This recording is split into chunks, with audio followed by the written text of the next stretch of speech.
Mesdames, Messieurs, vous dites une chose. Plusieurs leaders ici, quand je suis arrivé, rappelez-vous, j'ai lancé des enquêtes et des audits. Et la presse disait, mais les audits, qu'est-ce que ça devient? Il faut les sortir, juger les gens. On a jugé beaucoup de gens. Beaucoup qui ont été jugés, condamnés, qui sont allés dans les prisons. Mais pour certains leaders politiques, les enquêtes étant longues, j'avais dit, il faut suspendre provisoirement les poursuites parce qu'ils vont déclarer partout que nous voulons les empêcher d'aller aux élections. Il faut les laisser aller aux élections. C'est pourquoi on avait suspendu les poursuites. Mais ces poursuites existaient déjà. Je ne veux pas qu'on dise que le président Wade, une fois élu, fait la chasse aux sorcières. Non, ces sorcières-là, elles étaient là depuis longtemps. Ce pas des nouvelles sorcières, elles étaient là. Poursuivies par la justice. Poursuivies par la justice. C'est pas moi, c'est la justice. Alors c'est très important. Maintenant, quand on a fait des élections, on a eu un président de la République, un gouvernement va être établi. Mais il faut que la vie de l'État continue, que la justice fasse son travail. Mais, parce que la chasse aux sorcières, c'est quoi? J'ai un adversaire. Bon, je veux le détruire, bon, je l'arrête. Moi, on a fait la chasse aux sorcières contre moi, parce qu'on a voté une fois le dimanche. Le lundi matin à 8h, j'ai été arrêté, mis en prison. Et c'est le jeudi que j'ai appris les résultats depuis la prison. Comment vous appelez ça? Mais vous me direz que la démocratie a évolué depuis, heureusement. La démocratie a évolué. Mais nous ne faisons pas de chasse aux sorcières. C'est-à-dire des gens qui ont voté contre nous, etc., ou qui ont été nos compétiteurs.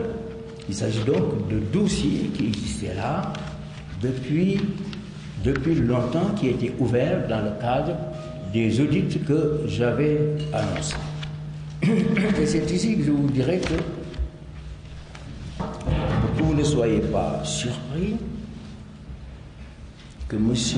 Ahmad Dansoko, je ne fais pas de révélation sur l'instruction, non, c'est pas ça du tout. Mais je dis simplement les têtes de chapitre, les titres pour lesquels ces messieurs étaient poursuivis. Ahmad Dansoko a été d'abord poursuivi, étant ministre de l'urbanisme, d'avoir vendu les terrains au bord de l'aéroport et même d'avoir vendu des terrains à l'intérieur de l'aéroport. Si vous surveillez l'aéroport, regardez, ils ont été jusqu'à construire à l'intérieur de l'aéroport par le fait du ministre de l'urbanisme. Il a fait payer des gens pour cette opération. Dans quel pays du monde il ne serait pas suivi, je vous demande. M. Ahmad Dansoko, maire de Kédougou, il a fait une mauvaise gestion financière. L'inspection générale de l'État m'a donné le dossier.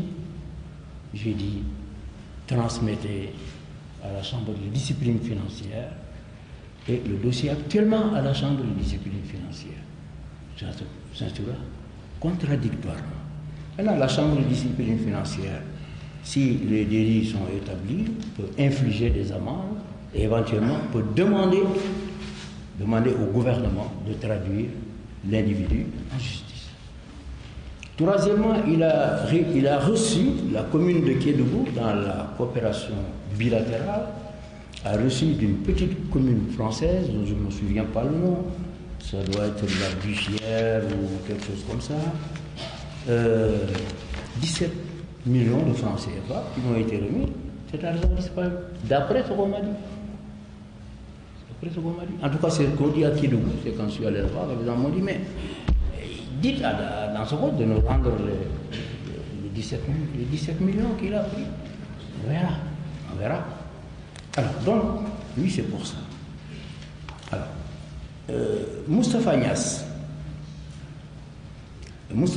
il y a deux dossiers contre. Le premier dossier, c'est l'achat de sa maison, de la maison qui se trouve sur la corniche. Si vous vous souvenez, il a expliqué il y a 2 ou 3 ans à la presse sénégalaise qu'il l'avait acheté. Il a même parlé d'un chèque. Mais comment le patrimoine national, quand quelqu'un se l'approprie, alors on dit c'est un homme politique, on ne fait rien.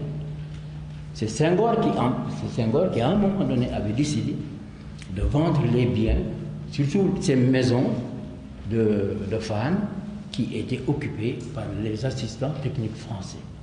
quand ils sont partis. Et il a pris un décret attribuant ces maisons, et c'est là-dessus que les gens se sont basés pour acheter ces maisons. À quel prix? 11 millions, payable en 19 mensualités. Mais enfin, quand même,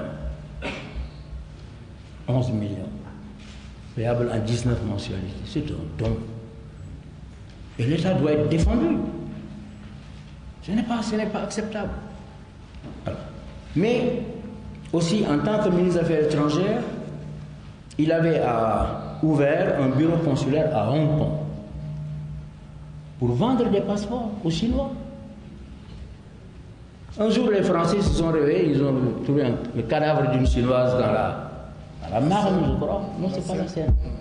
Enfin, dans une rivière française.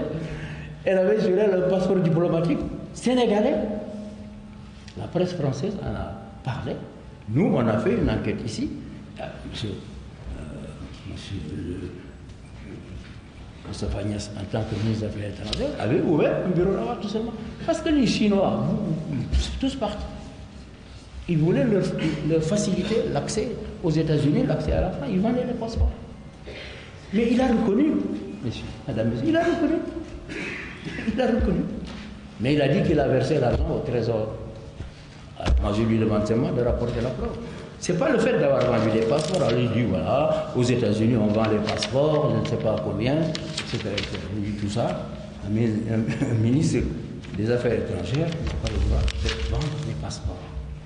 Alors, voilà ce qu'il en est. Pour M. Moustapha Niasse, M. Tanordien et M. Habib Thiam avaient vendu des licences de pêche aux bateaux chinois. Sud, qui n'est pas notre ami, le journal Sud, avait publié pendant des jours des pages et des pages et des photocopies de ces licences de pêche pour une valeur de 20 milliards de francs CFA. Alors, le mécanisme, ils l'ont reconnu dans un procès-verbal de la police, n'est-ce pas? Habib Thiam dit qu'il a payé les frais que le gouvernement a fait face aux frais de la CAN en 92, je n'en sais rien, mais surtout que lorsque les policiers lui ont dit mais telle société a versé dans tel compte à la Société Générale 1,2 milliard et quelques millions, qu'est-ce que vous en avez fait? Il dit nous avons acheté des véhicules pour notre parti. Pour notre parti. Non. Pour eux, ce que je voudrais, c'est, je dis au Premier ministre, c'est que les pays, les grands pays que vous êtes, sont ici représentés, nous aident à récupérer l'argent mal acquis qui se trouve là-bas chez nous.